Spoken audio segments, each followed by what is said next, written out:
सीता ने 5 को दिया श्राप जो आज भी भोग रहे हैं।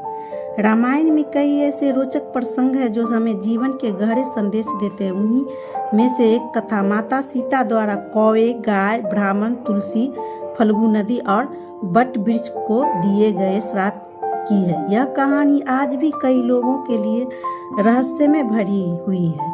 आइए जानते हैं कि माता सीता ने इन सभी को श्राप क्यों दिए और इसके पीछे की पौराणिक कथा क्या है। माता सीता द्वारा दिए गए श्राप की कथा। जब भगवान श्री राम माता सीता और लक्ष्मण को वनवास के दौरान समय बिता रहे थे, तभी अयोध्या में महाराज दशरथ का देहांत हो गया। पितृपक्ष का समय था और इस दौरान पिंडदान करना आवश्यक होता है। हिंदू धर्म के अनुसार यह कार्य किसी पवित्र नदी के तट पर किया जाता है। इसी परंपरा के निर्वहन के लिए भगवान श्री राम, माता सीता और लक्ष्मण फल्गु नदी के तट पर पहुंचे। श्री राम ने वहां पहुंचकर पूजा की सामग्रियां की व्यवस्था के लिए लक्ष्मण को निकट के गांव में भेज दिया। समय बीतता गया लेकिन लक्ष्मण वापस नहीं आए। उधर पंडित बार बार शुभ मुहूर्त निकल जाने की बात कर रहे थे। श्री राम को चिंता हुई और वे स्वयं लक्ष्मण की खोज में चल गए। इस बीच माता सीता चिंतित होने लगी क्योंकि पिंडदान का सही समय निकला जा रहा था।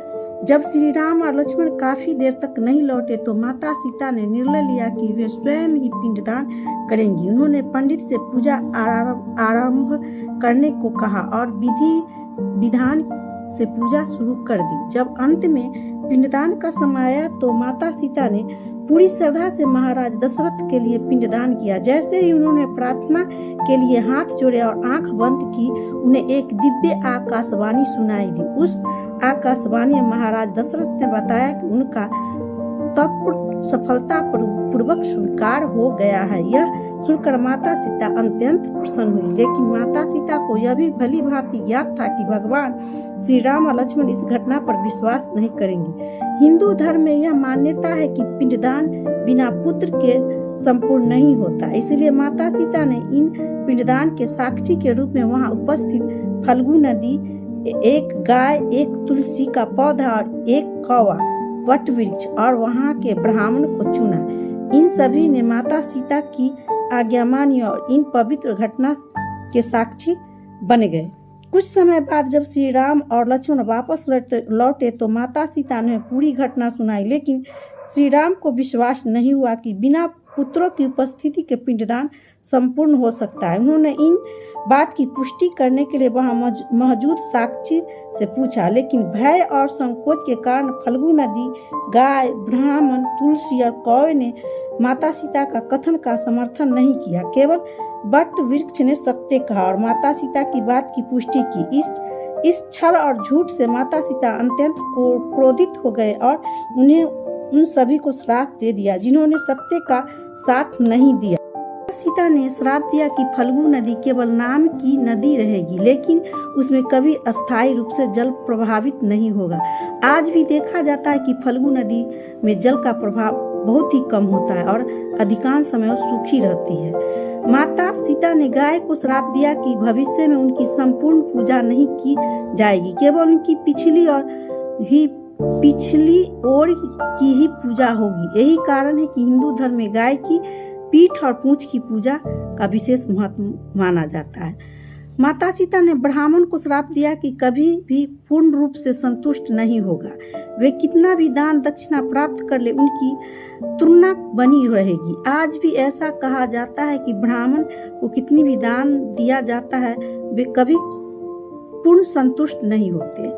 माता सीता ने तुलसी को श्राप दिया कि वह किसी भी स्थान पर स्वयं नहीं उगेगी। विशेष रूप से गाय के गोबर में यह एक मान्यता है कि तुलसी के पौधे को गाय के गोबर में लगाने पर सही से नहीं होता।